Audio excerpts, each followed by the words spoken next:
of Gilead. You are the rock.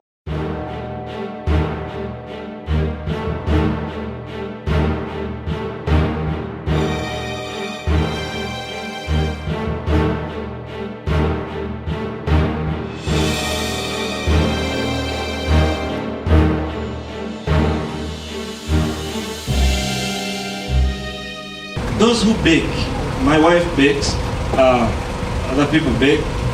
I don't bake, but I enjoy what is baked. The cake, like most of you. But you realize that when you eat the yeast alone, it is bitter.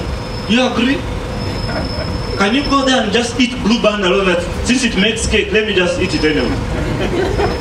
Or you just say, let me just, since they put in salt, I can't wait for the whole process. So let me just take the salt. I will have eaten the end product. The salt is bad. The yeast does not have any taste. There's the flour. How many of you have ever tasted flour? Just you go there and say, since it makes cake, I can't wait, let me just eat it. The whole point that I'm making is that the different components of the product don't taste nice, but when they are put together, what comes out will taste nice. In this conference, as we talk to you, as we do the workshops, as we hear the word of God, as you read that book, the Real Men book, you'll be uncomfortable and everything, and some things don't taste bitter.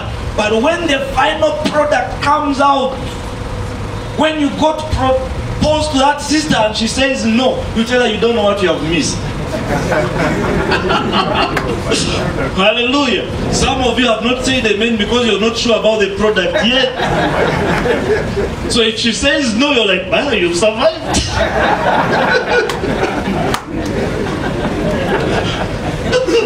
But you need to come to the point. If she says no, you're like, you really sure you're saying no to this? Do you know how far God has dealt with me? Do you know how much love I carry in me? Do you know how patient I am? I never keep a record of wrongs. You're really sure you want to lose this? If that is the way it was done, we wouldn't have a lot of problems that we're having today. Praise the Lord. Hallelujah. The real men, and people ask us, why real men? Well, you mean some men are not men? Things like that. Like you have those questions. Someone said, am I a fake man? You know you're not a fake man. The fake men did that. You're not a fake man. The reason that means you're not fake. Hallelujah, clap for yourself.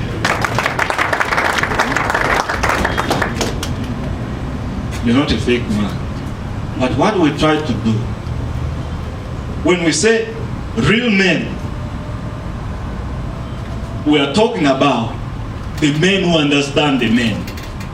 The men who understand what it means to be the men. The men who know their identity. The men who know their purpose. Eh? Because if you don't know the purpose of the thing will be what? Abused. Okay? So men who don't know that they are men end up being the wives in a relationship. They appear before somebody who does not also know he's a man. So he weds this man to this man. So the one who does not know is wedding those who do not what? Know. And it's happening. It's happening. Real men know their purpose, they know their character. And we say there are so many things in the Word of God, but we say that for us as a ministry, when we talk about who a real man is, we just picked out a number of things in the Word of God, and we said we are going to build our lives around this, and we are going to build other men around this, and we are going to be accountable to each other and to one another around this thing. 4 core values. Number one, we said we want to be men who fear God. Okay? Men who fear God.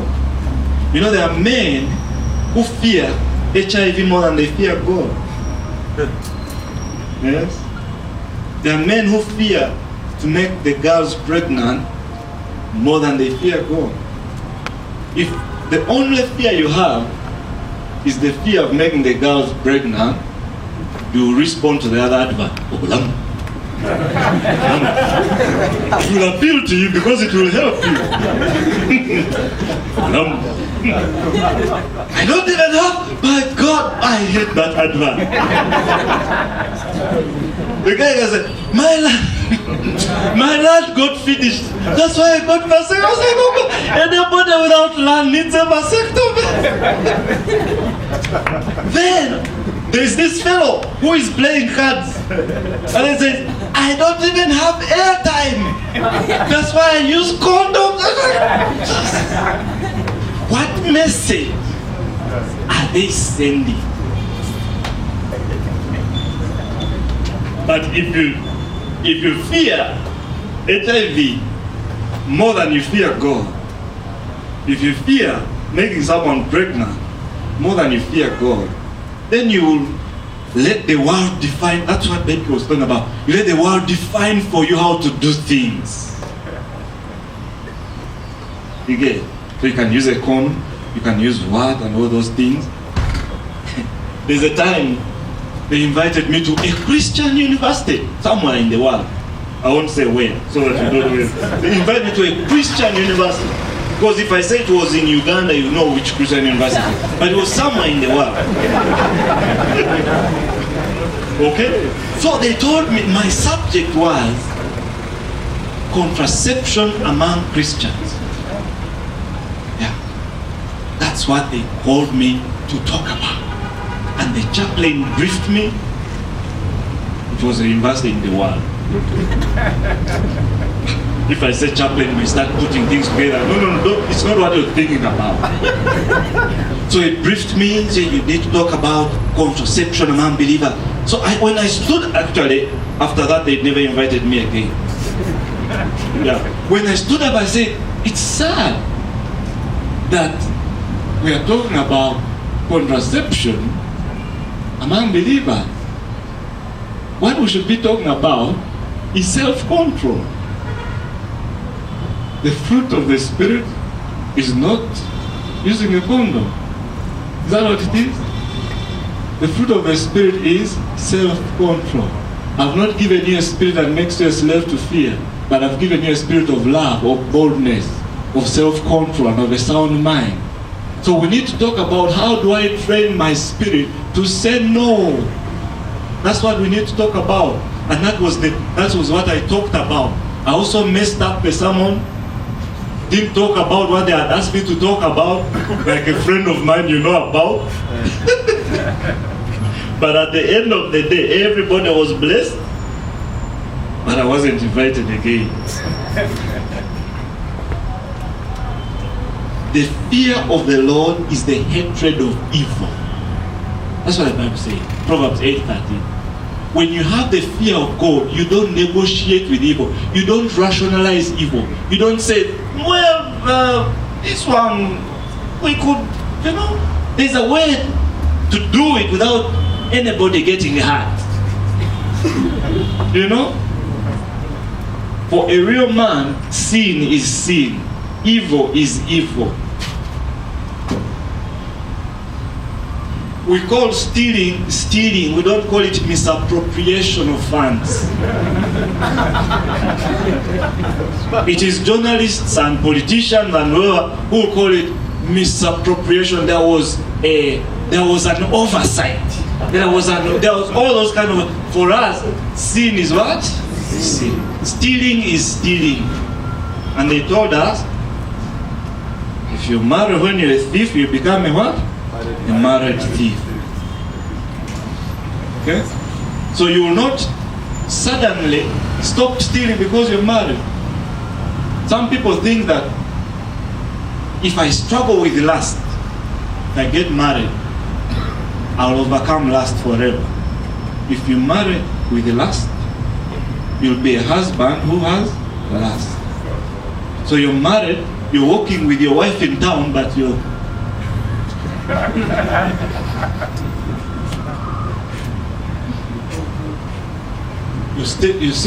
you're seated somewhere and somebody's talking, and in your mind you've gone somewhere. If your husband who has lust, you're in your bed with your wife, but you're thinking about another person. You have to catch yourself to not mention another name when you're with your wife. You're like, Rachel.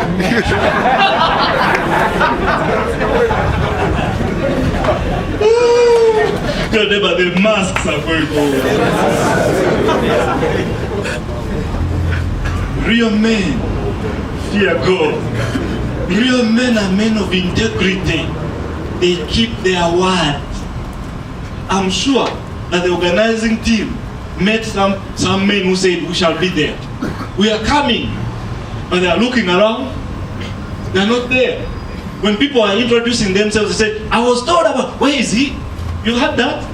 I was told about it, but where is he? Where is he? You had that question?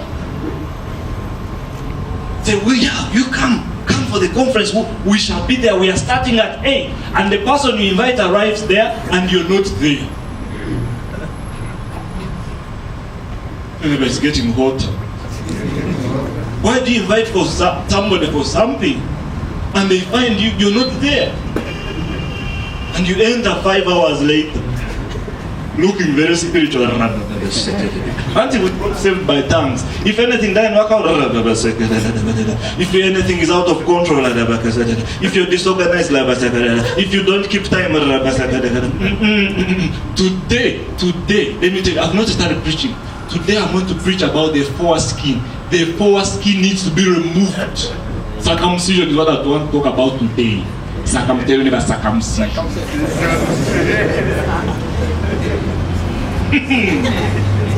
The foreskin. There's something about circumcision. Circumcision is permanent. It's a permanent procedure. You don't decide 2 years later that I need my foreskin back. I like that so much. You don't just say, you don't go to the doctor and say, doctor, I've changed my mind.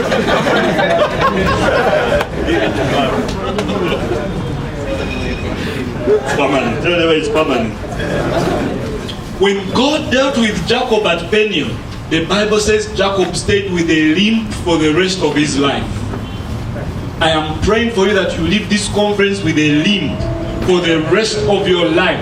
There will be evidence in your life that you attended the men's conference. You'll be walking. So you no longer say the things you used to say. It's a conference I attended.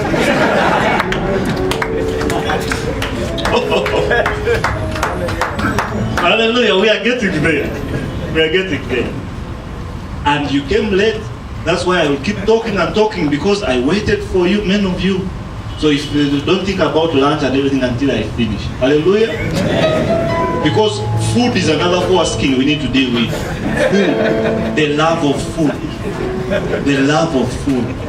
So many people, you eat too much. You eat too much. I had a joke about a guy who went to cast out a demon. The demon said, I would have gone, but there's a lot of food in your stomach. I would have gone, but there's a lot of food in your stomach. He was eating too much. We shall talk about that. Integrity. You are a man of your word. The Bible says, let your yes be yes. Let your no be no. Be a man who is as good as his word. That's what a real man is. When a real man says, lend me 50,000, I'll give it to you tomorrow. Tomorrow they will have the money. Tomorrow their phone will not be off. But you know the Christian, the man today, he says, I am expecting some money. Even, it should have even come. But anyway, give me 50,000 tomorrow at 10. Just call me, I'll give you the money. Tomorrow at 10. A telephone number I have called is not available at the moment. What happened? Silent is switched off. Then they have this, all these lies that way. Something happened to my phone. What the network? It doesn't get network. Or how come your phone doesn't get network when people want money from you? It's when it's doesn't get network. Somehow my phone it's a fault.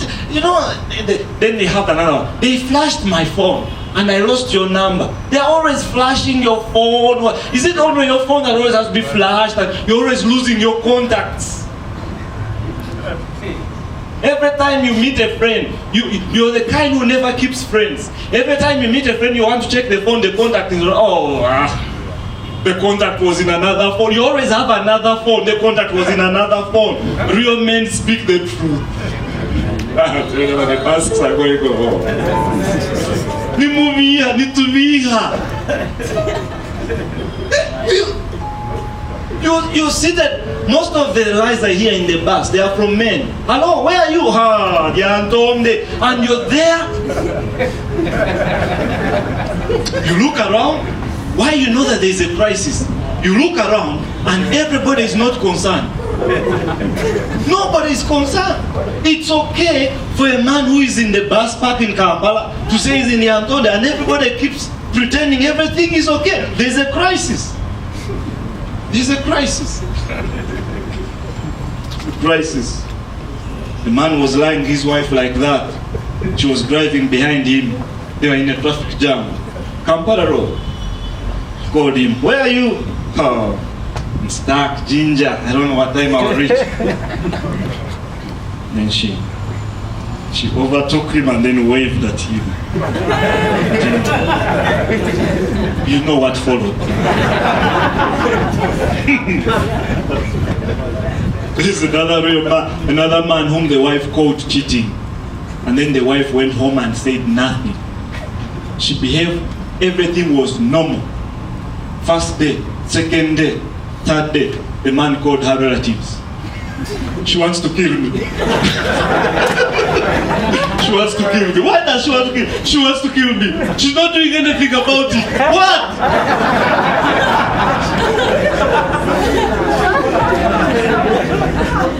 When you don't deal with things in the P3, they'll catch up with you at PROE.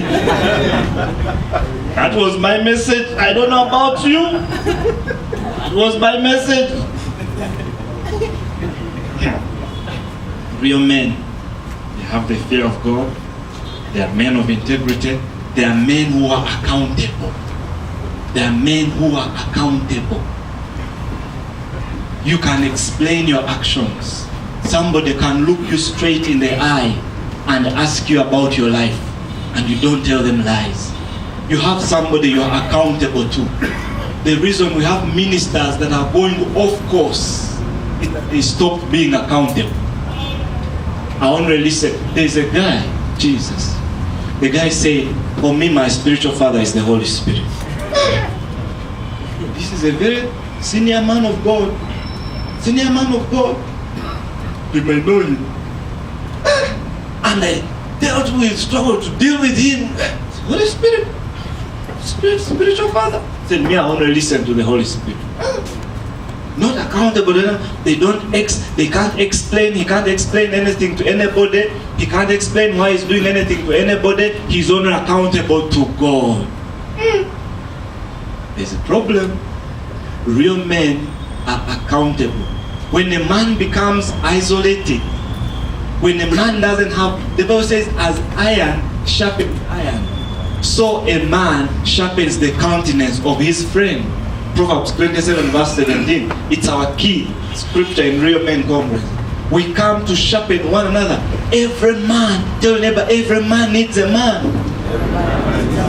You need a man to sharpen you. You don't know it all. I told my brothers when I was starting this ministry, I told them, even if real men doesn't benefit anybody else, I need real men for me. I need you guys for me. I need you guys to be in my life. I need you guys to love me enough to tell me when my sermon was off. You need those men Who will tell you, brother, today the scriptures that you gave, the sermon that you preached, totally off? But when you don't have men that you're accountable to, you only have men who are saying, man of God, who can we be without you? Oh, man of God, when you came in my life, everything changed. Man of God, oh, man of God, man of God. And you're in those wings of man of God, man of God, man of God. And as you're in man of God, you forget you have a family to look after. Man of God, man of God. Your wife is there. You're just enjoying, man of God, man of God. You don't look about your family, you don't care for your children, man of God, man of God. And your wife is saying, when the wife is trying to say something, because you're in those areas of man of God, everything she says, you just see lips moving, but you don't hear her, because your voice, your ears are drawn by man of God, man of God, man of God, man of God, and your wife and your children are saying,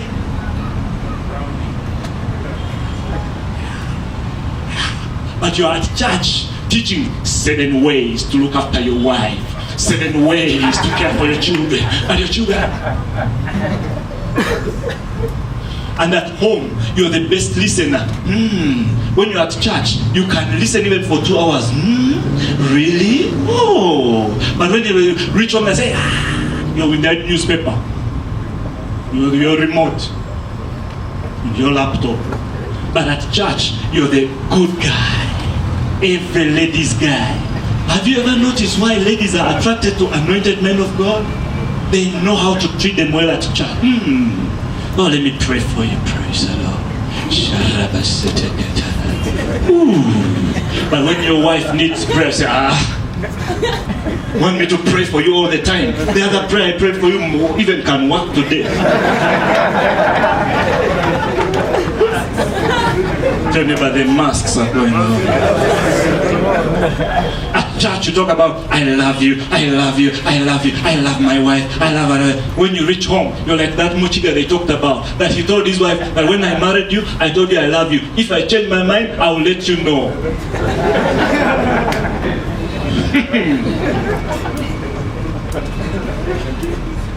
Tell me about real men are accountable. I got men, I put them in my life, I told them, I give you permission to look into my life.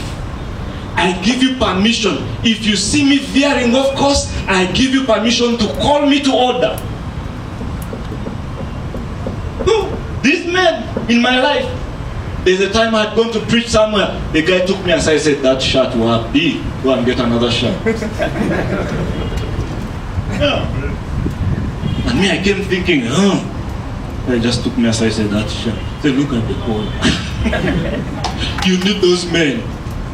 But if you're always surrounded by those who are always getting from you, and you don't have those that you're getting from, it's a dysfunction. There's a dysfunction. Praise the Lord.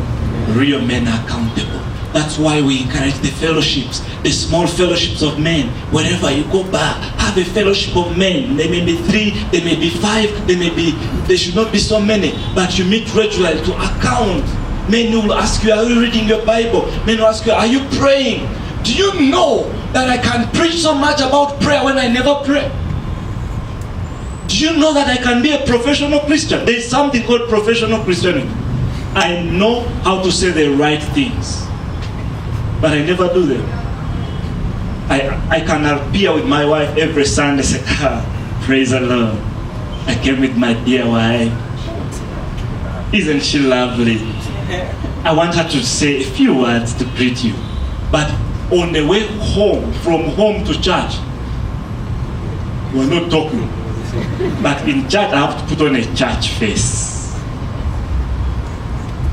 Praise the Lord. This is my wife for 10 years. Oh, I would never have been who I am because of her. When you reach home, you're like, I think I made a mistake.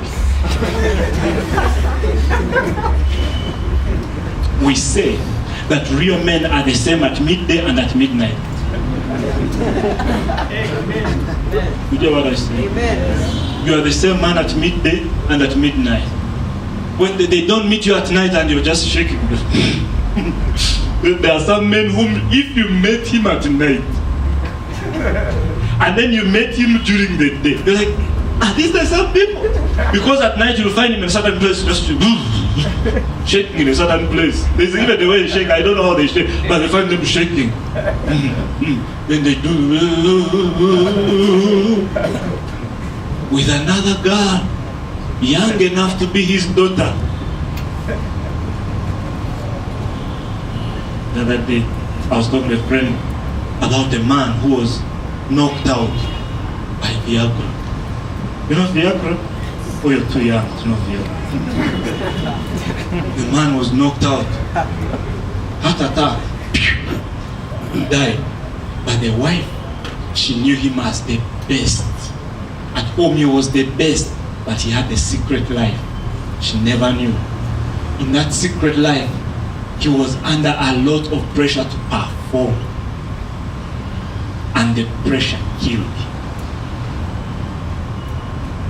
So many men are dying under pressure. Pressure to perform. Pressure to show an impression. Guy went and got Viagra. I think took an overdose. While he was at it, having fun, the devil had fun. And of course, man dies like that of Viagra, and the priest has to come up with a sermon. You know, God works in mysterious ways. He doesn't. The guy died of Viagra. You know, you never know how God plans his things. God has loved him more than we have. God has taken him to the end. No, Viagra has taken him. Real men, I've given you 3 so far. Number 4, real men are committed. They are committed to God. They are committed to family. They are committed to their leaders. They are committed to ministry. Real men are committed. There has to be something that you're committed to. There has to be something that defines you. They say, at least for him we know he is committed. You know, I like to tell people usually want to, we were in a certain forum and somebody was trying to make so many, I was annoyed. I hate those things of titles and whatever. So we're in a meeting and you know how people want to post on WhatsApp and everything and to account that so and so is there, so and so is there. So they're like, so and so, the head of department, whatever is there. So and so, the head of department is there. Then they say, even Dr. Timothy, he's the head of department, somewhere, he's there. I got so mad. I wrote and said, me, I am a devoted husband to a one Rachel Luaga and a full-time father to 3 lovely children. I changed the whole subject. She stopped talking about those things. Because for me, that is most important. I'm a devoted husband. I married my wife and I'm married to her every day. I'm a full-time father, full-time husband. When I'm at home, I'm there with her, spirit, soul, and body. Because there are people who can be at home body, and the soul is in Rakai with a certain knack or something.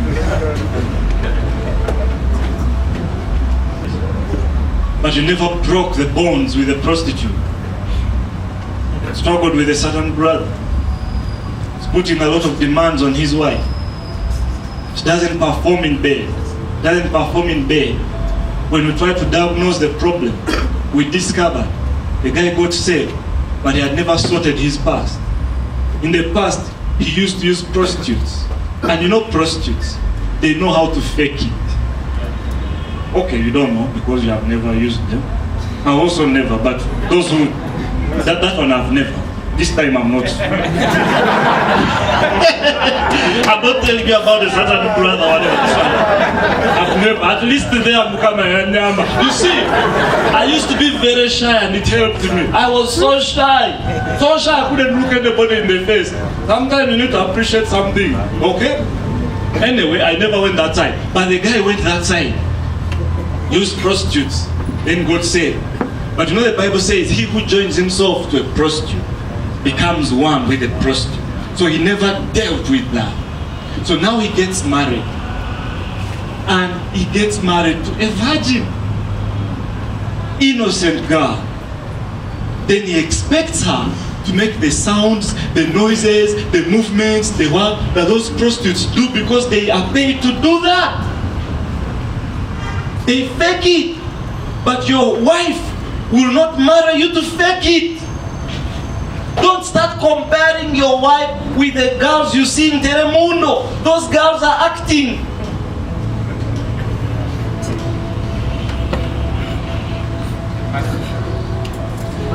Just do like me. You have a certain picture. Then your wife, she has come back from Kabari. They know these things. You expect her, and you know how they behave when they are in Serena. But wait, has she ever been to Serena? Give her space. Give her grace. They will thank me later. Okay, open your Bible, let me start preaching. How many are blessed so far? You need to be committed. And the thing, let me tell you something. The thing is, you decide these things before the pressure mounts. You decide that you're going to be committed to family before you get the pressure of a WHO job. You won't make that decision after you get the job. Say, oh, they've made me director in Geneva. What about my family? By that time, it will be too late. You make a decision. I can't tell you how many jobs I have turned away. They were paying jobs. They had a lot of benefits and etc. But my family was better. Family was better. Sometimes you look at yourself, you're like, maybe, did I miss it? Could I have missed it? But I would rather err on the side of caution. I would rather err when I'm falling in the hands of the Lord. It is a better thing to fall in the hands of David. There's a time God gave David options. Choose how you're going to die, how I should deal with you. And David says, let me fall in the hands of the Lord. You're better off. If you make a mistake, let it be the mistake that you love your wife. Let it be a mistake. Let you say, okay, I think I could have got this job opportunity, but I made a mistake because I love my children. Let us hear those kind of mistakes.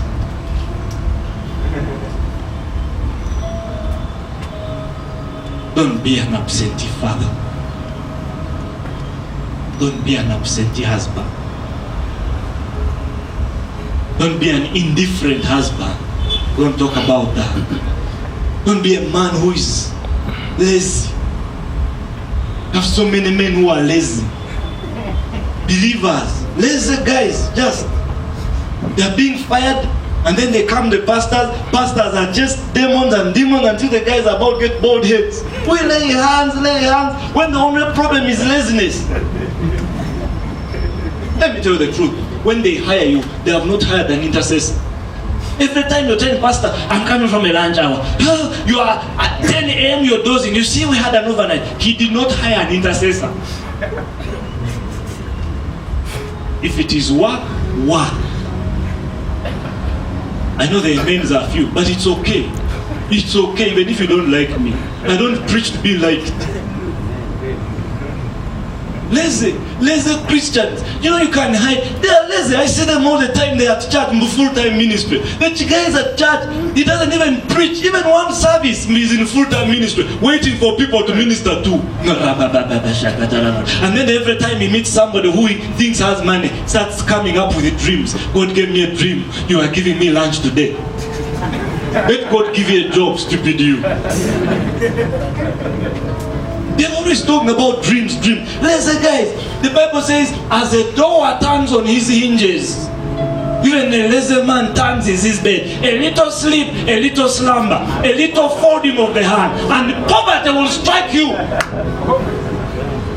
Let me tell you, we can preach all we can to you about prosperity, but if you're a lazy guy, you will stay poor. I write in Real Men book, in that book, I told you, the sure way, the number one way, the award-winning way of being poor, being lazy. If you want to be lazy, it will be a quick way. You don't even need an anointing to do that. Lazy guy. Lazy guy. They are always complaining about every job. Every job you're complaining about. Every job, every work you do, you're complaining about it. But let me tell you, God blesses the work of his hand. God does not bless the sleep of his children. He blesses the work of their hands. Okay, you're going to tell me the Lord gives sleep to those he loves. Do you know why he gives them sleep? Because they need to rest. They've been working. My pastor told me a story about a woman who came to him to report her husband. Guy was not working. And then she said, Pastor, this man, I think what ticked her off, says, Pastor, this guy, he has even drunk the milk of the children.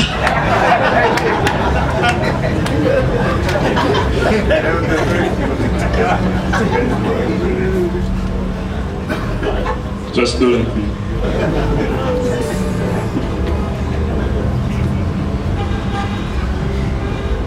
Isn't working. You know what Paul said? Paul said that he who does not work should not what? Have you ever read that verse? Many of you don't like it, but that verse is also in the Bible. That verse, the way there are verses about the Holy Spirit, there are also verses about working. Tell your neighbor, there are also verses about working. The way there are verses about speaking in tongues, there are also verses about working. Yes. As you excel in speaking in tongues, also excel at the job. They will not promote you according to your tongues. They will promote you according to your performance. Performance. Tell me about performance. There's something called performance appraisal, not tongues appraisal.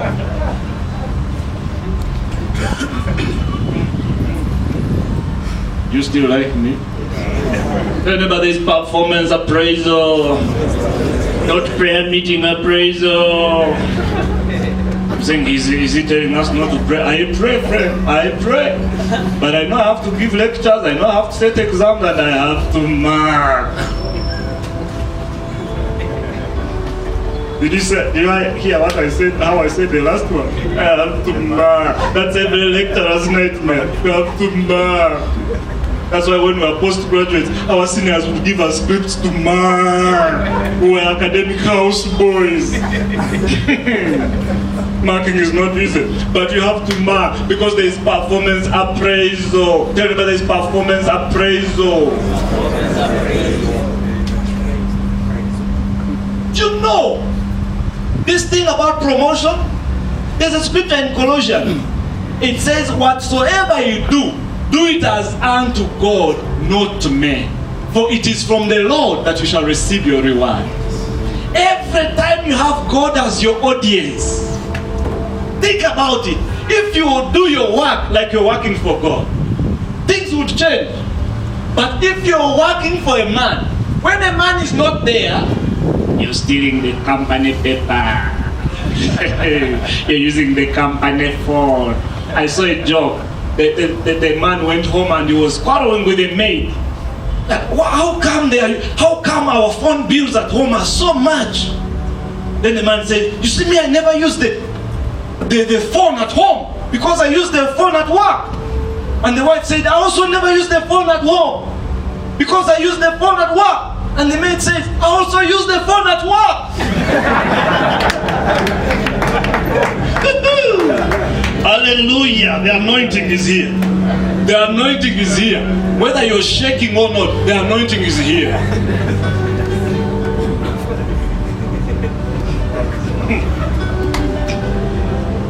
Ask your neighbor, are you cheating your boss?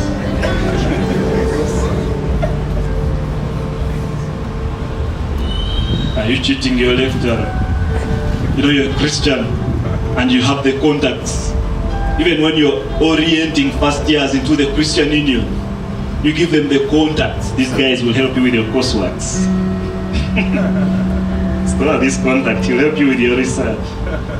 Then this guy will help you with, sometimes you don't have time, like you had the mission, that's how they talk. We had the mission, you had the prayer meeting and you didn't get time to get your coursework, but God has made the way. It's not the Lord who has made the way, it's the devil. Don't ever tell your brother it's the devil. It is you to do your coursework, not somebody. It is you. Say, what did they bring us to? They brought you to a men's conference. You're asking yourself, how did I find myself in this place? Thank God you found yourself in this place. You already know too much to stay the same. Did you hear what I said? Open your Bible to Proverbs 31. I was going to lie that I'm about to finish. I'm not about. Because lunch is not ready. When lunch gets ready, I'll plan to conclude. Proverbs 31. How many are being blessed in this conference? You know, in this conference, God deals with us. He's dealing with me.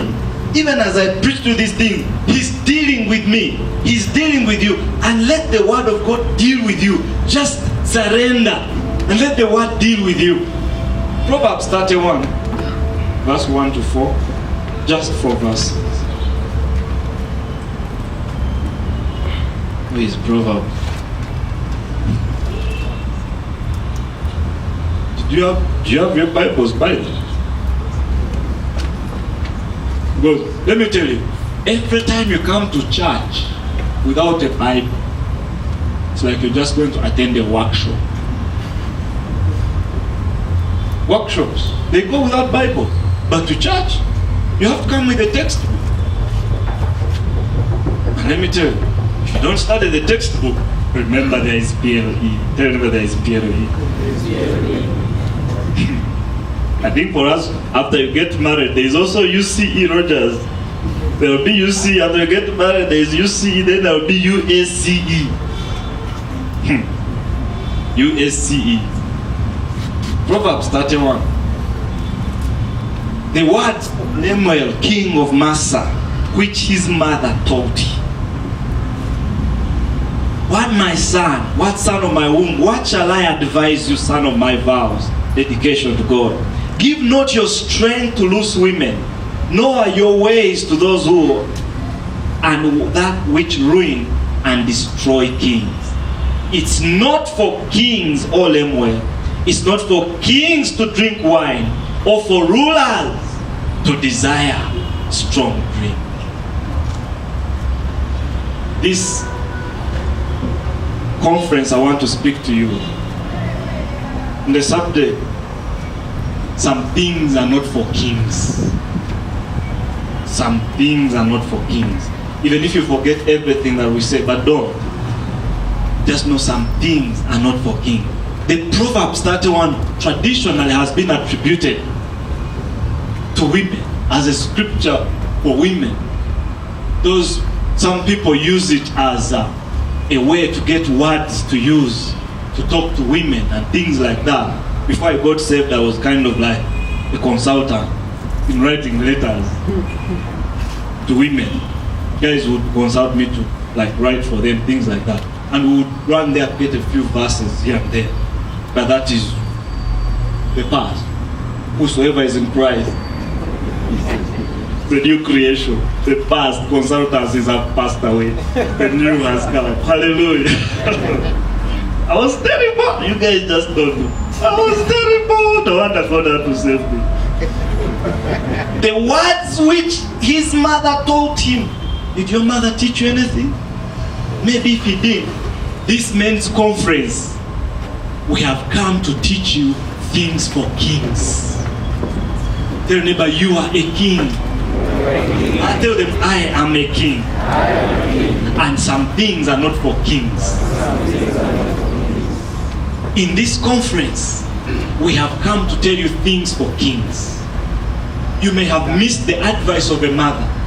You may have missed the advice of a father. But there is another opportunity that God has made for you to get stuff for kings. To get stuff for kings. And when we are telling you this thing, we are not trying to make you kings. We are just telling you you are kings. Because if you miss it, there's a challenge of thinking this is a conference of this is what you should do. This is what you should do. If I want to be a real man, I do this and that. No. What we are actually telling you is that you are a real man already. This is how they behave. Let me tell you, my daughter, I have a daughter who is 5 years old. Okay? She's in that place where we are training her and teaching her things. When she sits badly, the mother or me, depending on who sees her first, will first give her that look. If she doesn't respond to the look, those who are married know it, parents know it, there's that look. You misbehave when there are visitors, mommy will give you a certain look. If you keep on misbehaving, you know when the visitors go back,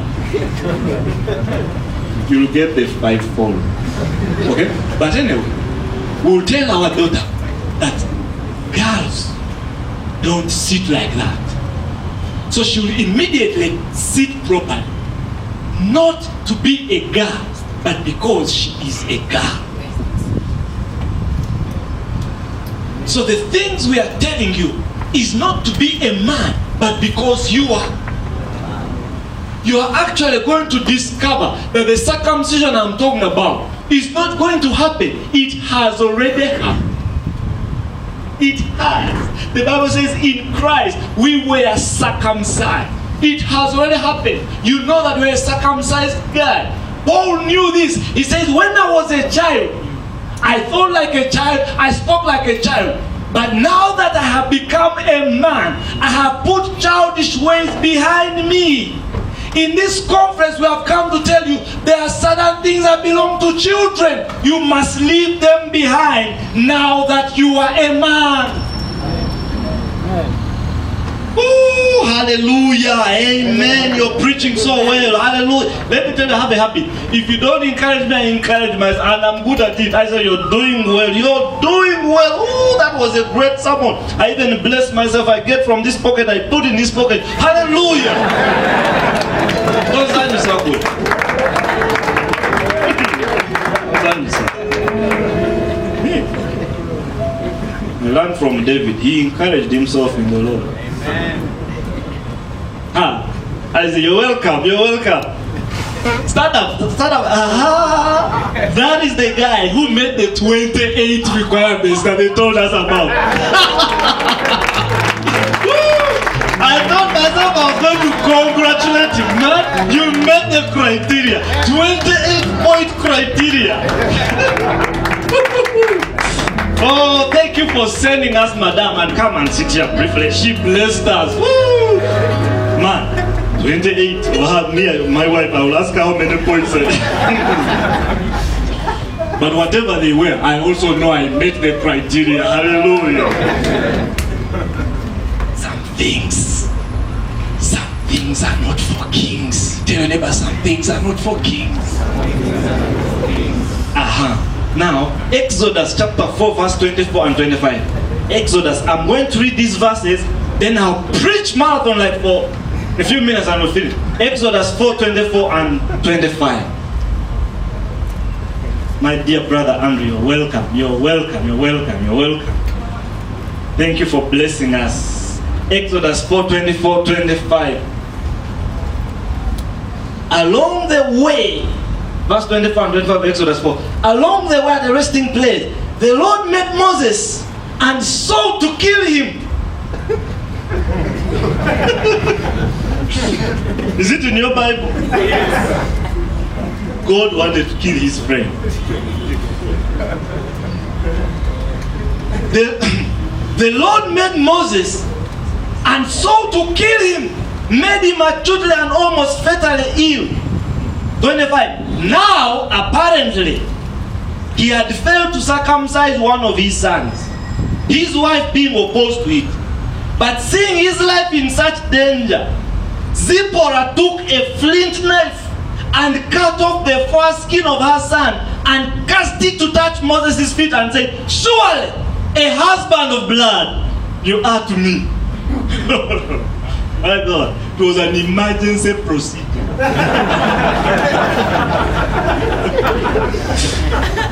Emergency procedure. And sometimes some of you, I think you need an emergency procedure before things fall apart. You need an emergency procedure. Somebody needs to come and tell you, quick! They don't get married to unbelievers. Come out of there. Emergency procedure. There's a time we evacuated a brother.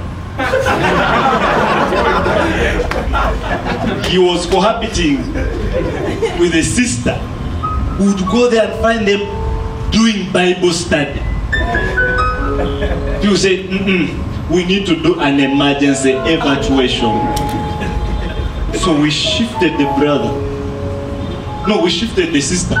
Took her to stay with one of the lecturers who was also a believer.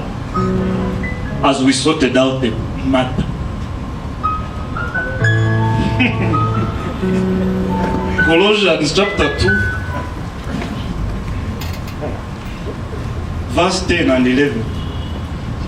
Did you know that God also did this emergency procedure on you? Colossians chapter 2, verse 10. Verse 11. And you are in him, made full, and having come to the fullness of life in Christ, you too are filled with the Godhead, Father, Son, and Holy Spirit, and reach full spiritual stature. And he's the head of all rule and authority, of every angelic principality and power. In him also you were circumcised with a circumcision not made with hands, but in a spiritual circumcision performed by Christ, by stripping off the body of the flesh, the whole corrupt carnal nature with its passions and lusts. Thus you were circumcised when you are buried with him in your baptism, in which you are also raised with him to a new life. Hallelujah. So, in this conference, what Lemuel's mother taught him, what Zipporah did to one of her sons, and what Christ did to his sons, is what we're going to talk about. What a woman taught her son, what a woman did to her son, and what Christ did to his sons, and what one of the sons said after that. Isn't that a good plan? What a woman taught her son, what a woman did to her son as an emergency, what Christ did to the sons before they were born. I thank God for grace. And afterwards, what the sons said about what had been done. When we are done with this session, you should know this. This woman told the son that do not give your strength to those women. Proverbs chapter 31. It's not for kings. Some things are not for kings. She just told him, she looked at her boy and saw potential in him and started speaking to him, not in regards to what she saw about him, but what she saw in him. He was a boy, but in him was potential. We called you here. We don't even know, most of you, we don't know what you've gone through. You're probably one mistake after another. You're probably the result of a mistake. Your husband made a one-night stand with a certain, your father made a one-night stand with a certain woman, and out you came. And all your life you have been thinking you're a mistake. But you come here to tell you you're not a mistake. Inside you there is a king. Inside you there is a uniqueness. That's what Becky was talking about. You are the only one. Somehow, if you are not to be, that sperm should have missed the other ovum. But somehow, the sperm with your DNA, it outran the other. Amen. Do you know, in science they teach us there are so many millions running that are really. This is a men's conference. We want to have one lady, but she's okay with it, okay? Because she's a husband and the husband is, she's a wife and the husband is here. Hallelujah. So in science, the man is born with, a man has millions of sperms. When the man meets a woman, so many are released and they get into a race. They run. Survival for the fittest. That's why you should never call yourself unfit. You are fit because it is your thing which was the fittest. Hallelujah. Never tell yourself you don't amount to anything. Never tell yourself you don't have any potential. You're weakling. You're no man. You are the guy who made it. You made it. You made it. It was a race. They tried to kick each other. But you continued and continued. Why?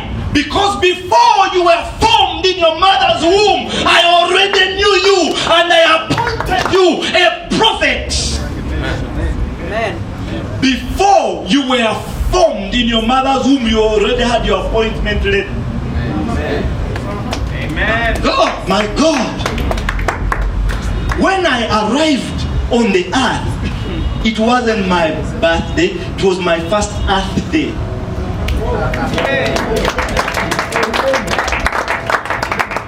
I already existed. As far as God was, you don't give an appointment letter to somebody who is not there. I was there. I was prophesying. I was preaching before I was formed in the mother's womb. That's why when I was born a talkative guy. Because I had to be what I was doing the other side. Everything about you reveals potential. Everything about you reveals a man with a lot of potential. Don't smoke the potential away. Don't sleep the potential away. That's why the Lemuel's mother told him, it's not for kings. Don't give your strength to loose women. Don't give your strength to alcohol. You have strength on your inside. Don't give it to sports betting. Don't give your strength to the... Oh my God, am I talking to somebody?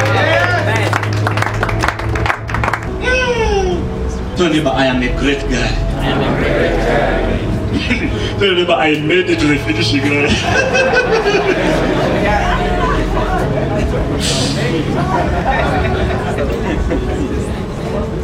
That's why, when you understand that, you tell the devil it's too late. You can't take me out, devil. You can't take me out. You should have taken me out when you had the chance, but you can't take me out. I made it to the finish line, and I am committed to what God is committed to. Amen. Because you were born you, there is something that you must do. Because you were born you, because I was born me, these conferences must happen. You get the thing? That's why I do whatever. But some people think because God has a purpose for your life and everything, you do nothing. No, you actually exert yourself. Paul said, I labored more than the other apostles. I labored more than all of them.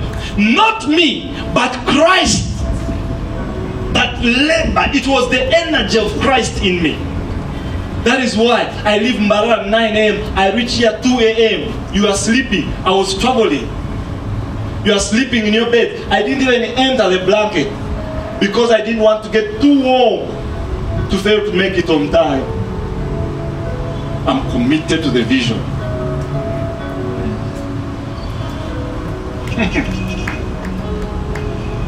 This guy is it. It was powerful.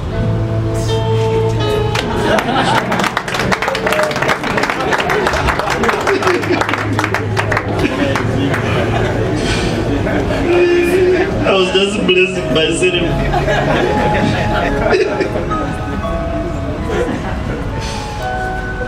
Every band is a king. Every prince is a king in waiting. Did you hear that? Every prince is a king in waiting. That is why princes are treated in a certain way, because they are kings in waiting.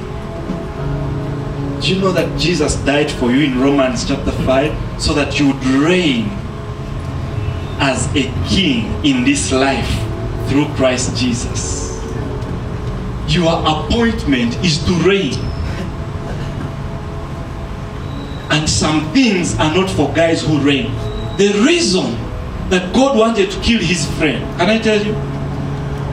The reason that God almost killed Moses, because you see, Moses was not going to make it the other side. It was already a settled matter. Moses, God had told him, you will not go there. But his son was supposed to go the other side.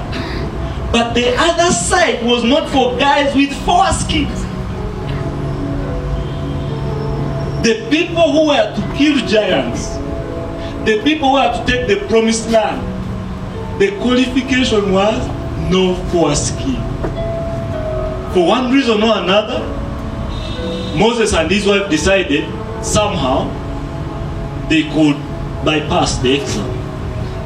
Like we think that I can somehow make it without doing God's principles.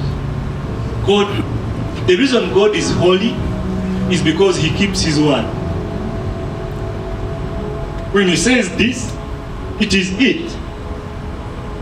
If you don't believe, you perish. His people perish for lack of knowledge. He sees them, they are his people, but because they are ignorant, they die. And he can't go against his principle. So Moses thought the guy could make it the other side. I imagine God must have given him a number of warnings, because he talked to him always as a man to his friend. But I think he ignored it until God says, I'm going to pull one last stand. One last stand. I'm going to kill you guys. I can kill you. Moses becomes fatally ill, and then Zipporah remembered, oh my God, one of my boys is not circumcised. She gets a flint knife. The boy could have been playing. Have you ever pictured that story? The boy could have been playing football and mother comes and said, bring your thing here. Tell your brother, bring your thing here.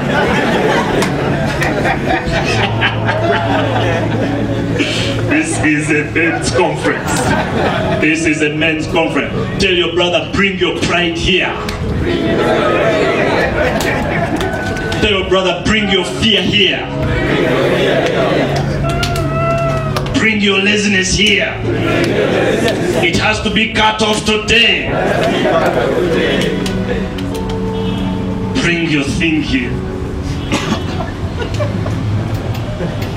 You know, I'm careful to use phrases that men shall easily remember. When you go back, you remember the preacher kept saying, bring your thing here. Every time you go to Susu, you remember my sermon, bring your thing here.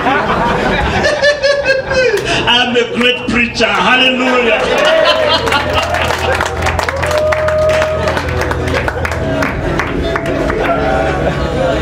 Becky, this ends here, it ends here.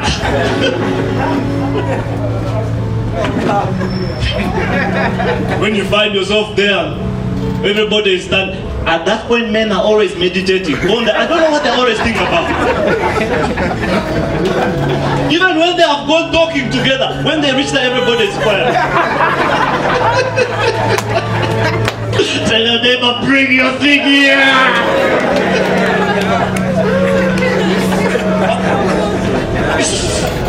This video should not go to sister. This video is for exclusively for men. Parental advices.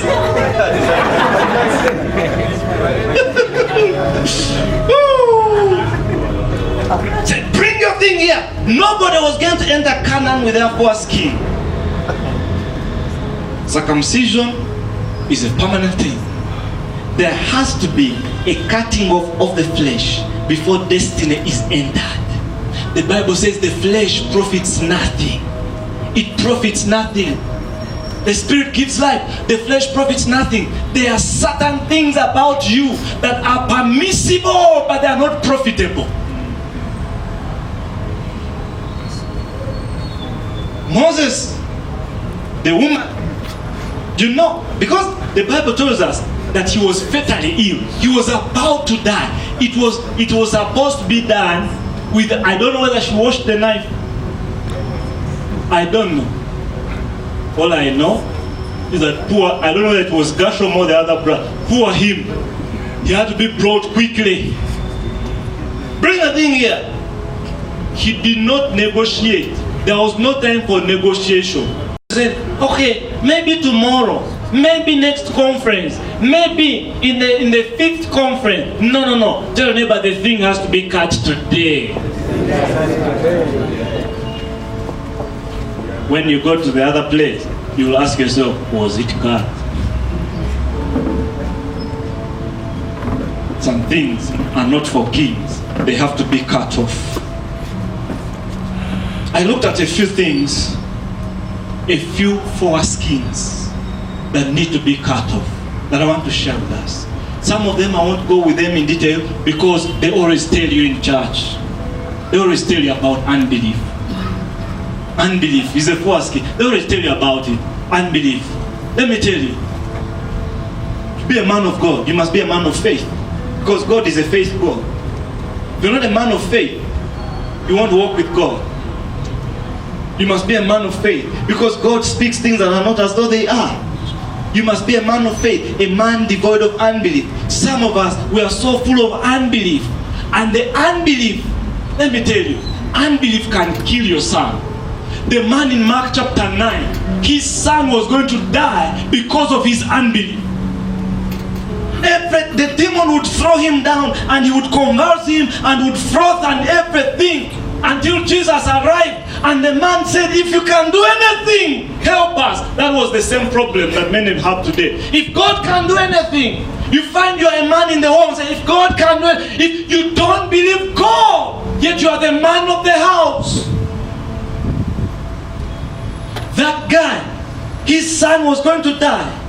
And Jesus said, if I can do anything, all things are possible to him who believes. And the man says, Lord, I believe, help my unbelief. His unbelief was killing his boy. Your unbelief can kill your vision. Your unbelief can kill your marriage. Your unbelief can kill your destiny. Your unbelief, you must hate unbelief the way you hate sin. Wow. Unbelief, it's a disease. Let me tell you, you think cancer is bad? Unbelief is worse. Unbelief is worse. It's a disease. We gather so many people and we preach to them. Do you know why? You can preach in a cathedral, a very powerful sermon, and nobody gets saved? Unbelief. Unbelief.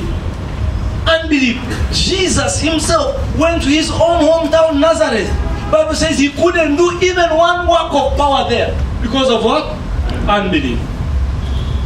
The first key needs to go. Fear is another first key. Tell your neighbor, fear must go.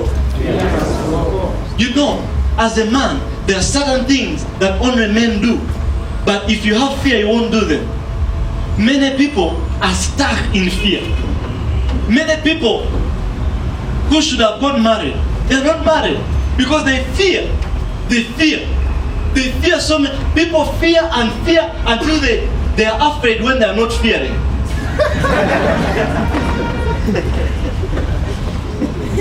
You're afraid if you don't have fear. You fear. You fear. Somebody fear. Say, may I never work in that place. They say people, I can't work in Rakai. They say they eat people. You fear they will eat you. You fear they will do what? You fear to go for this job. You fear to go for this business. Many of us should have been great businessmen, but you fear if I go to the bank, they will sell my everything or whatever. And you fear to start. You always, I call it paralysis of analysis. You're always analyzing. Paralysis of analysis. You're always analyzing until you're paralyzed. I think that the man who was by the pool for 38 years, he was analyzing. How do I enter? Do I go like this? Do I put this fast food? 38 years. Why do I think he was analyzing? Because when Jesus asked him, do you want to get what he said? The person said, every time I want to get in, somebody goes in before. So somebody had a better analysis. He was always analyzing. And many men are sacrificing their greatness at the altar of fear.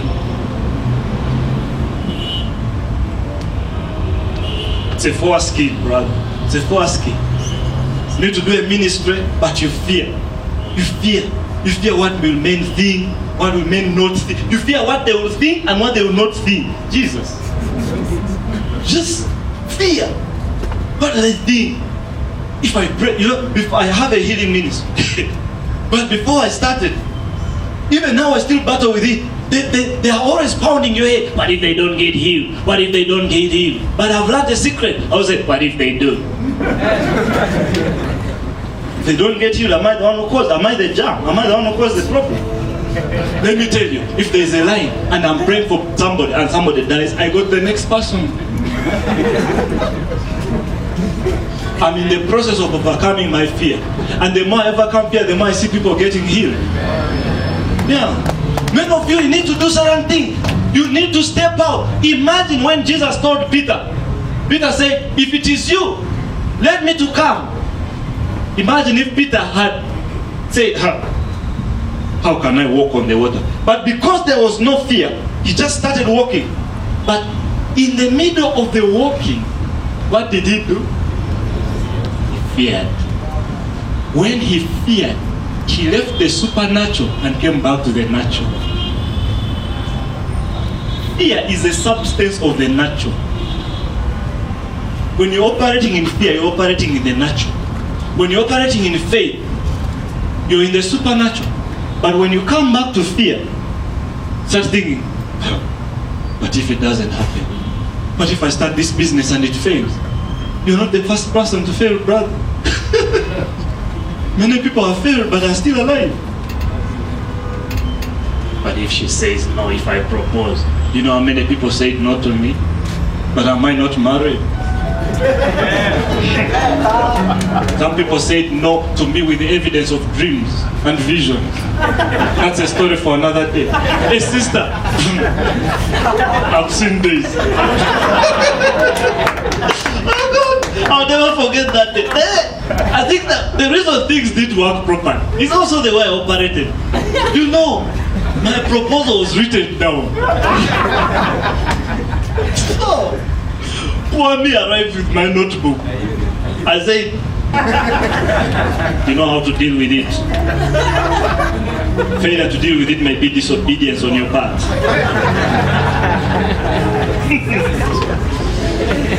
My God! Sister first read it and then afterwards she said, now, I got a dream. In that dream, you were telling, there was this brother, and you are telling me, that is your boyfriend. I said, I went back, I said, God, how could you do that to me? I am supposed to be the man of God here. I'm supposed to be the one who hears you. You know, I'm supposed to be the one who comes with the, like, you know, God has said. And you're saying, in the dream, I was showing her who I should be. I was mad with God for a few hours. We were not talking. I said, God, we can't talk. Wanyanika. Rogers, you have never had this experience. I have many. I didn't write the book. So anyway, she gave me that evidence of all those dreams, and in all that she said, you're not the one. Okay? And the other side of the story is that when I went to her, I was out of a 40-day fast. 40 days fasting. And you fast for 40 days and they said no.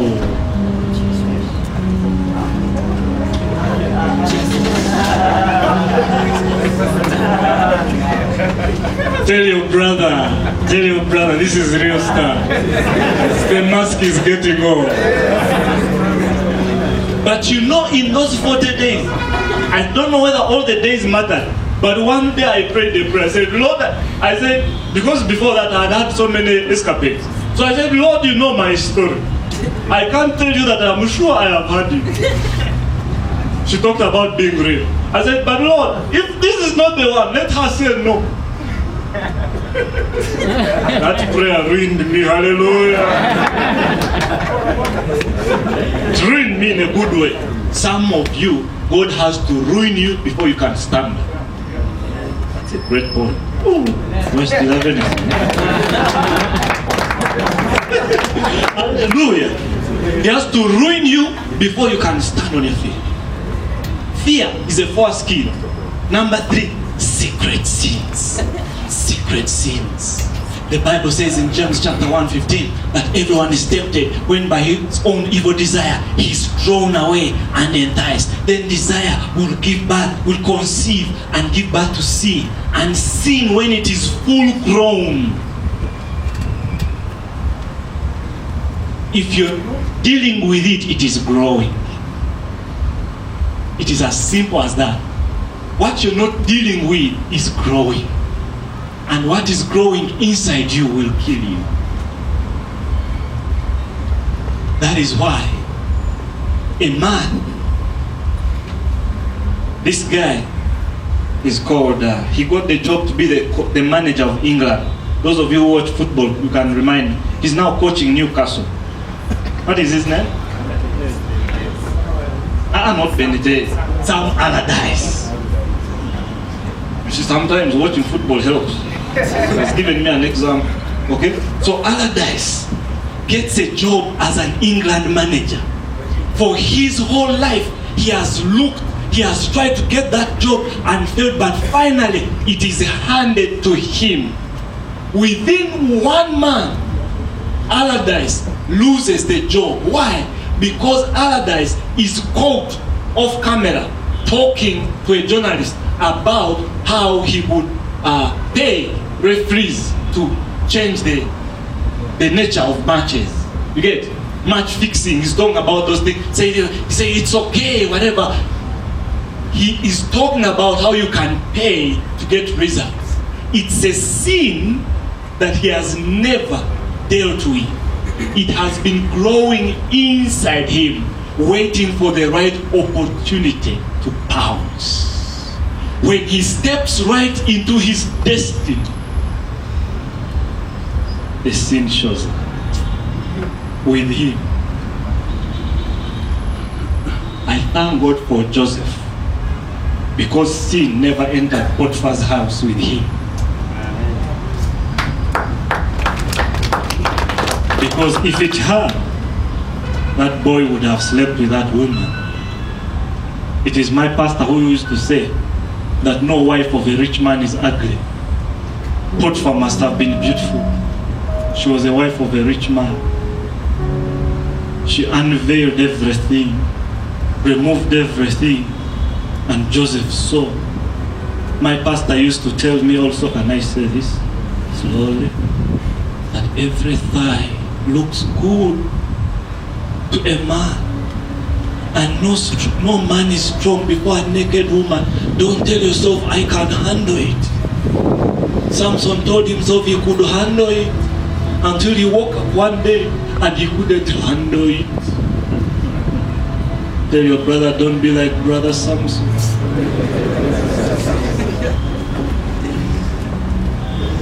Like this. Secret sins. Today you're getting delivered. Because Jesus came to take away the sin of the world. You shouldn't go back with it when Jesus took it away. You see, what we help you to do is to realize that Jesus dealt with it. You're trying to massage what Jesus dealt with. You're trying to attract it to yourself. When he dealt with it and he looks at you and is like, what's wrong with this guy? I dealt with this thing, but he prefers to stay with it. When you don't deal with it, it will do what? It will grow.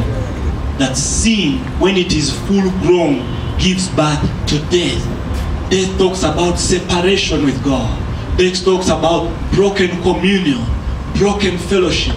It talks about, you know, the thing about sin is that it makes you vulnerable to attack. That's the thing you need to know about sin. You see, Jesus dealt with sin. Jesus paid the punishment for sin. God is not mad with the world at all. God dealt with sin. Jesus, the Bible says, the chastisement that brought us peace was upon him. God judged sin. But when you allow sin have dominance in your life, the Bible says in Romans chapter 6 and verse 16, that whatsoever you yield to, you become a slave of. So when you yield to sin, you become a slave of that sin. And when you become a slave of the sin, it means you're the slave of the author of that sin. So through sin in your life, you make yourself vulnerable to attack. The enemy can attack you. The enemy can hit you because there is an open door. So dealing with sin, secret sin in your life, can be the highest degree of spiritual warfare.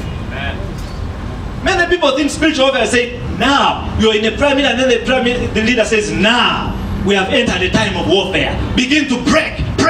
No. There's another warfare. There's another warfare when you deal with what keeps attracting that demon. You should get concerned when you get delivered every service. You should get concerned when you're the subject of every deliverance session. Why do the demons keep coming back? Why? There might be an attraction. Hallelujah. Amen. Hallelujah. Amen. Are we together so far? Yes. Can I give you a few more points? Is it okay? Yes. Are you still strong? Yes. Hallelujah. Hallelujah. Hallelujah. Hallelujah. God bless you. God bless you. Drugs. Foreskin. I don't think anybody here is struggling with drugs. There are foreskins. Violence. A foreskin of violence. It is in our tribe. It is not in your tribe. For us, we are violent. Who say you are a new creation? The new creation is not violent. You see, true growth is renewing your mind to who you are on your inside. That's true growth. You renew yourself. You renew yourself. You tell yourself, I am a new creation. I'm a new creation. New creation doesn't do this. New creation doesn't beat his wife. New creation doesn't beat his wife.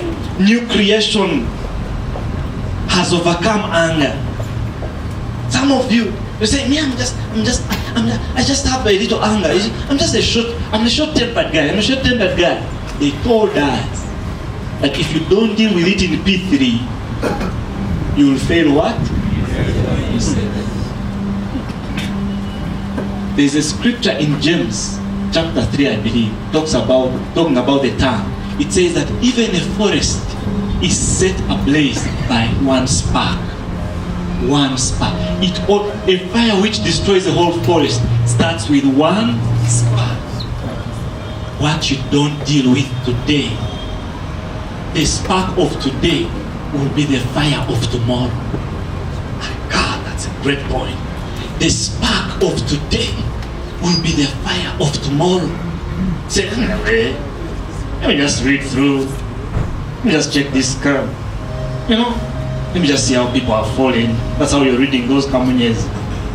Those red papers. Let me get prayer requests and see how to pray for people. Let me just go. Won't hurt. So went down that road until he reached a point where he couldn't. What was a spark became a fire. No man wakes up in the morning and tells themselves, I'm going to beat my wife today. No, they never. But it keeps building. I was talking to a brother the other week. The wife came to report him to me. Says, do you know what he told me? That one of these days he's going to start using canes on me. It didn't start that day. It had been building up. Anger. When you don't build up, when you don't deal with your anger.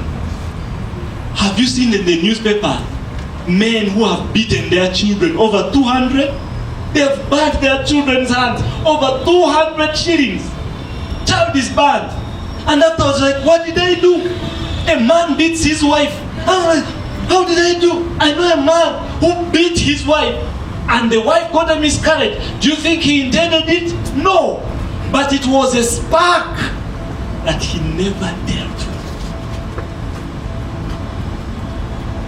Are we there, children of God? Are we there, men in Kampala? Are we there? Do you receive this ministry? Deal with the spark, brother. Deal with the spark. You just steal 1,000, you'll find yourself in a big job which has millions, and the spark will become a fire. And then we'll hear the man of God. We'll just see you on NTV. And so they start saying, pray for brother so and so, pray for brother so and so. Say, pray, what has brother so and done? Say, brother so and so. They say that he stole. Because it's the brother, we don't say he stole. They say. But because it was a spark that was never dealt with, that's become a fire. That's become a fire. It becomes, you come and illustrate something. You have a girlfriend, and you're always walking with her, you just hold her hand, and it's okay. It's okay. But there's a thought which comes inside, but you ignore it, say it's okay. It's a sister in the Lord. Then you hold her a little bit more. The spark is growing. And then she's reading the Bible, and you're saying, what verse is that?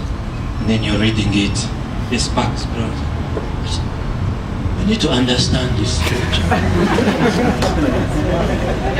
The spark is becoming bigger. So that we need to pray. You start with a prayer of agreement.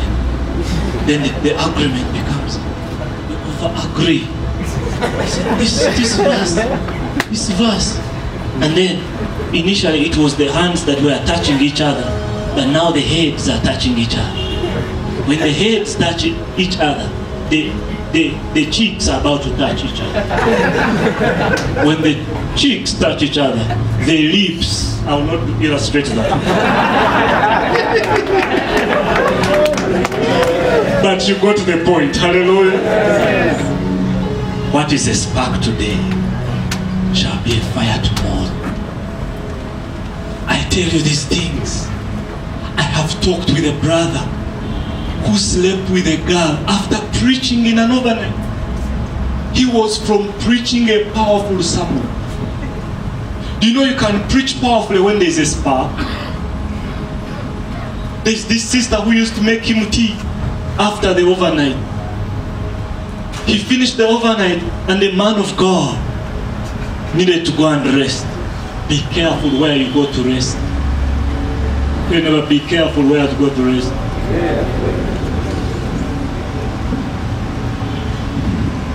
Joseph, am I preaching well? The foreskin can be an ex. Tell me about ex. Former girlfriend. You moved on, but she's there. You have a new girlfriend, you have a wife, but the ex was never dealt with. You still just talk with her. She's just a friend,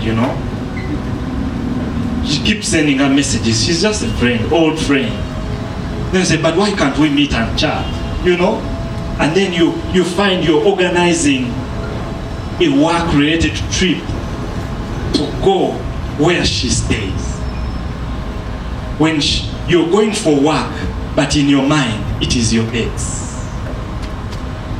Am I talking to someone? Then you reach there. Even as you're registering for the workshop, you're already calling her, can we meet in the evening? Remember, you are in Kampala. The wife was left in Rakai. And in the evening, you meet with your ex. And because you have unfinished business, remember unfinished business. When you hold her hand, it is not as if you have held the Pope's hand. When you hold her hand, chemistry begins to flow. Ooh, you feel an anointing, but it's an anointing from the evil. Suddenly, you see your destiny as at stake. Suddenly, in the presence of your ex, in the presence of this woman, your strength begins to disappear right before your eyes. You forget every sermon you have ever preached. My God. You forget every prayer you have ever prayed. In one moment, you sleep with her. Everything is gone. You wake up in the morning empty. You wake up in the morning prayerless. You wake up in the morning like you have lost everything. You see your wife, you don't understand her. She doesn't understand you. Why? The foreskin was never cut. It is quiet in this church. I can still speak tongues. Hallelujah. Indifference to your marriage. It can be a foreskin. Those of you who are married, can be a foreskin. You're married, but you're indifferent to your responsibilities. You don't care. It's a foreskin. You're married, but you don't care. It's the man's job to care. It's a man's job to provide. It's a man's job to protect. You don't protect your wife. You never protect your wife before your family, before your friends. It's a foreskin that you have never removed. When people are criticizing your wife, you join them. Say, I was also wondering. Jesus, even you. Let them wonder, but not you. Let me tell you, you never criticize my wife. You never say that my wife. When I'm with you, my wife has not done anything wrong. I'll tell she has not. And I know her. She can't do it. When we reach one, I say, but did you really do it? But when I'm with you, I say, no. I am a protector of my wife. I'm a protector. I won't allow my relatives to attack her. Woo! There you know that I'm a man of God. I pray for you a prayer that might give you an early arrival in the throne of glory.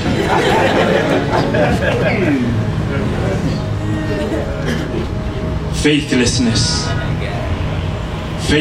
to the wife. Malachi chapter 2, God talks about his problem with man. Says, I have a problem with you, that you were unfaithful to the wife of your youth. Faithlessness. Many people think that unfaithfulness is adultery. It starts beyond that. You know, you can be unfaithful to your wife in your mind. You can be unfaithful to your wife. You can be unfaithful to your church, to the ministry in your mind.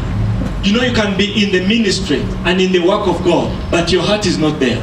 You're just going through the motions. You do things because they have to be done. You just go through the motions.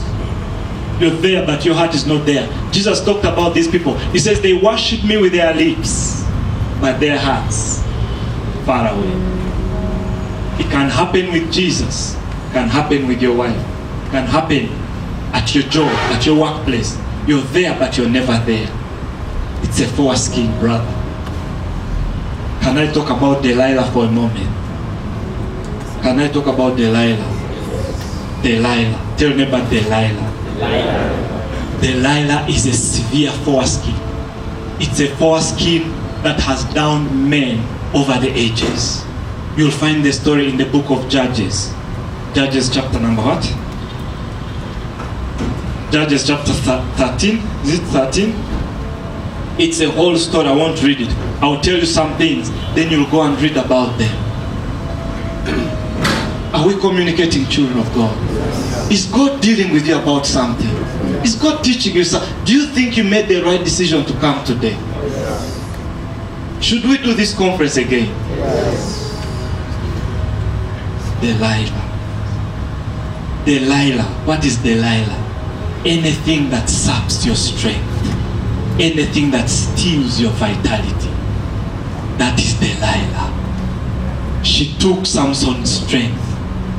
The man who was a judge became a comedian. My God.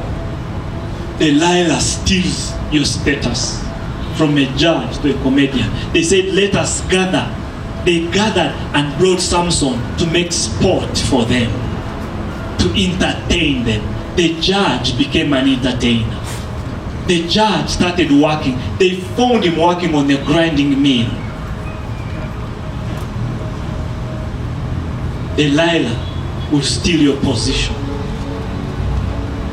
The Bible says because of a prostitute, a man is reduced to a loaf of bread. Because of a prostitute, your value is reduced to the value of a loaf of bread. Delilah will steal your strength. Delilah will steal your focus. when he met Delilah, what finally followed was that they removed his eyes. Are we together, children of God? Delilah is that thing that steals your focus. When you start engaging in that thing, when you start engaging with those people, when you join that group, when you join that company, maybe you join that job, maybe it's that girlfriend, maybe it's that group of friends, maybe it's that secret sin or an addiction, suddenly what used to be clear to you is not clear anymore. Delilah will steal your focus.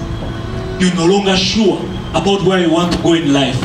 You're no longer sure about what you want to be in life. Delilah. Tell neighbor, watch out for Delilah. Tell neighbor, Delilah can be a man. Delilah doesn't have to be a job, doesn't have to just be a woman. Delilah is anything that steals your vision. They took away his eyes. They cut off his hair. Delilah will steal. You see, every man has his hair. Pastor David, you have that secret of your strength. You have that thing that you know that when you do, you activate the anointing on your life. You have that thing that you do that when you know that for me, it is my Bible study. For me, it is when I read a Christian book. For me, it's when I have some time of prayer and fasting. For me, it's when a time of prayer. It is fellowship. It is going to church. Delilah will steal that. Are we together? Are we together? Delilah is a foreskin. And today, that foreskin stays here. It stays here. Delilah deceives you that you can handle it. You can get away with it. Delilah will tell you, nobody is seeing. You can kiss her. Nobody is seeing. You can sleep with her. Nobody will ever know. Especially if you use a condom. Delilah. You can steal that money. Nobody will ever know. Delilah. You can masturbate. Nobody will ever know. It is your own personal, special problem. And you can handle it. You can get enjoyment out of it. But you will not suffer the consequences. That's what Delilah will tell you. But Delilah is a liar.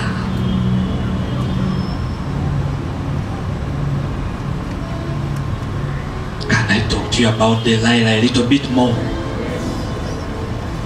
Delilah. The Bible talks, when you read that whole story, that she talked to Samson until he got tired. She talked to him until she weared him out. Watch out for those Delilahs, those girls that always talk to you too much. If it is your wife, it is okay. But if you're a married man, but you have a wife that you're always talking to, you have another girl you're always talking to, you're always texting, always sending messages, always on WhatsApp with another man, with another wife, another one, another girl. She's always talking to you. She will talk you out of your position. She will talk you out of your marriage. Delilah. Are we together? Delilah. She was intimate with Samson. She was intimate. Watch out for the Delilahs who want to be more intimate with you than your wife is. They want to share with you every secret about their life. They want to share with you everything about their past. Delilah. You say it's for married people? No, I'm preparing for you because you're going to get married. Delilahs fear the ring. Delilahs don't fear the ring. Delilahs will come to you with your ring and they'll tell you, we are just being friends. Can't a man have friends who say, you You're so quiet on me. Just say a soft amen. Just say a soft amen, even if it hurts. Say amen. Say, my Delilah must die. If Delilah doesn't die fast, you'll die before she dies. Delilah is a terrorist.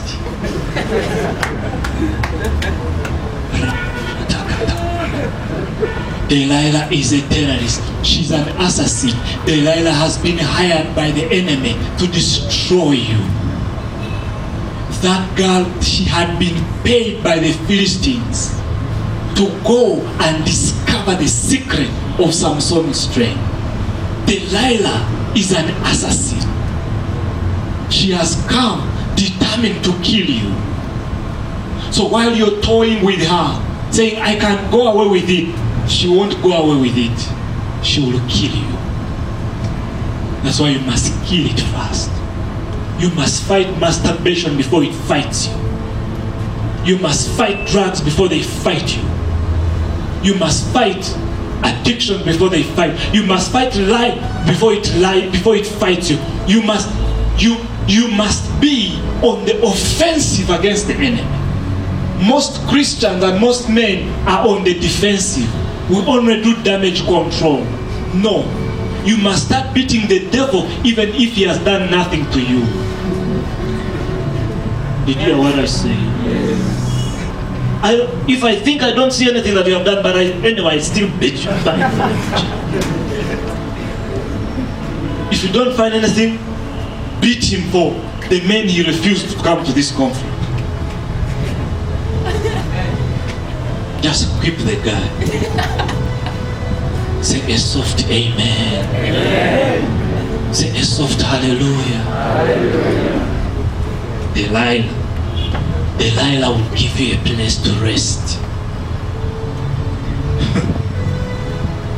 She will give you a place to rest. She will give you tea all the time. Brothers, say amen. She will make food for you. She will give you tea. It's not bad to make food for you, but it's bad to make food for you every day. To make tea for you every day.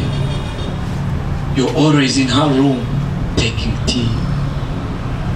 You're a married man, but you always pass by her place. When you come to Kampala, you also visit her among others. You're a married man, but the place of rest is not your wife. It's another knife.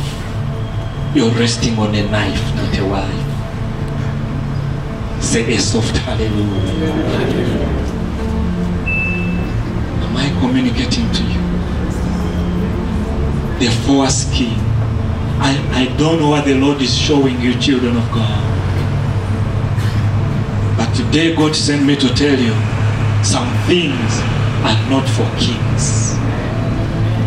Some things are not for kings. Delilah might be that anger. Delilah must be that anger you never deal with. Delilah. Do you know that Delilah can be poor timekeeping? Can I talk about that?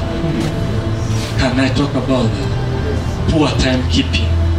You never keep time. You arrive for the interview. They say it's over. My God.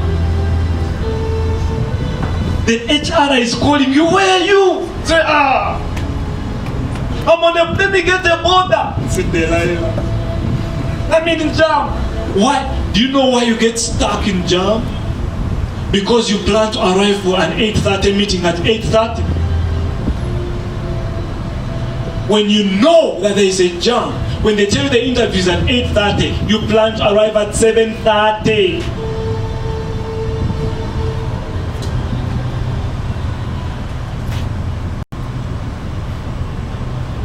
Tell your neighbor, it's so quiet.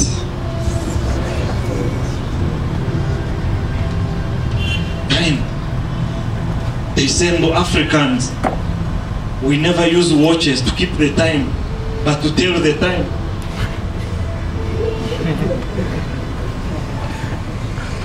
And I hate this thing.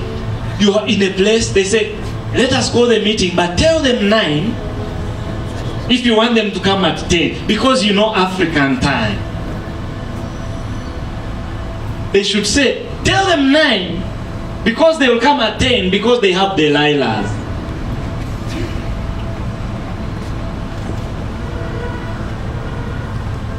You still love me.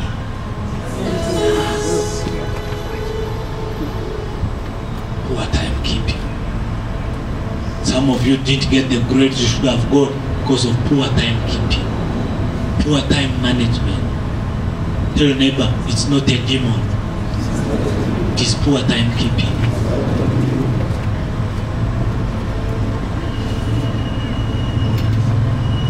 Hallelujah. Amen. I'm now finishing. The last.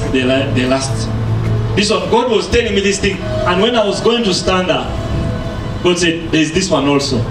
And this one was for me specifically. But I'll share it because it might be for somebody here. There is a foreskin called procrastination. Procrastination. Procrastination is when you're always promising to do things later. Tell your neighbor, he's talking about somebody I know. Procrastination. Do you know so many men? My God, procrastination. I can't tell you. Just the other day, there's a man who died, and I had kept telling myself, I'm going to go and see him. I even passed by his gate twice, and I told myself, no, next week, I'll come. I even told myself on Tuesday, when I come back, I'll go and check on him. On Sunday, I got a message. Mosei has rested.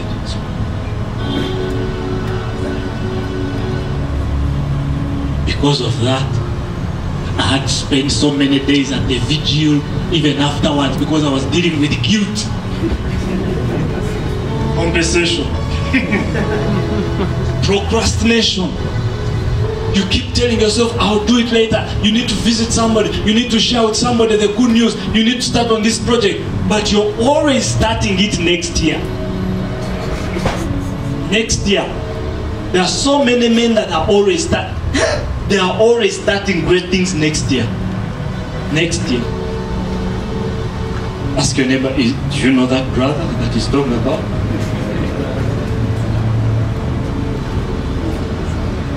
Do you know there are people who are not here? They told themselves in the morning, anyway, Pastor David will call another conference next year. We shall attend it next year. Next year. Procrastination. Do you know that, Brother Barnabas, you always tell us you're the oncologists. The problem we have with cancer today is because when people come, it's too late. Men keep telling myself, I'll check next year. Many of you are here. You have never done even a health check. You have never said, I'll check. I think I'm okay. That's Africans, that's how we are okay. I don't think I have cancer. Guy looks at him and says, I can't have HIV. Take an HIV test. You had the past, didn't you? And you did things in the past, didn't you? Did you eat certain things?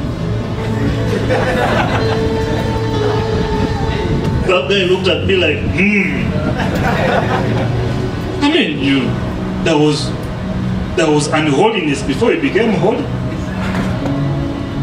Before you became a new creation, you were an old creation. Take an HIV test. You mean brother has come to you, a brother has slept with a sister, and then you're like, did you check? So you're dealing with, became pregnant, became HIV positive, he's there, sin, and then of Of course, he keeps telling you, don't judge me, don't judge me, don't. That is the magic word of this generation. Don't judge me, don't judge. But you're like, brother, I can't judge you, but there's all this judgment around yourself. Procrastination. Don't postpone. Do a health check. Record. You want to record music? Just record. Just start. You've been promising to join the choir next year. Just join this year. Say, me, my voice is not yet better. Join, even if you sing keys A. You sing one song in 4 keys and people are moved away. Worship the Lord. In His presence we stand. He cares for us and He understands. Let me tell you, even if you sing like that, don't procrastinate. Join. The secret, do you know the Bible says that Joshua and Caleb had a different spirit? Do you know what was special about them? For them, when they looked at the giant, they said, let us go right now. Let us go right now. Let us go right now. The others were saying, we are grasshoppers, we are grasshoppers, we are grasshoppers. They were giants, and we are grasshoppers, and we are grasshoppers, and they were grasshoppers. Procrastination. What is that one thing that you have been promising yourself to do, but you have not done it? Take some steps to do it. It is childish. It is things of children to keep procrastinating. You're married, you even procrastinate about telling your wife you love her. I'll tell her later. Tell her later. Anyway, I'm always with her all the time. Until she's in a coma. And you see, they start doing the things you see in movies.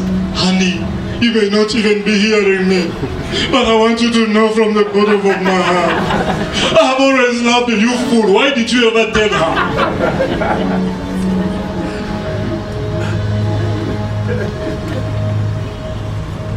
Say a soft hallelujah. Are we blessed today? Yes. Are we blessed today? Yes. Procrastination is a killer. So many of you could have done great things. You could have achieved great things, but you keep postponing. That is the word. Postponing. Postponing. You know, when you postpone, you miss a season. When you postpone, you miss the season. The Bible says, time and chance come to every man. There is a season for everything under the sun. When you feel the urge to do something and you postpone it, when you decide to do it, the grace for it may no longer be there.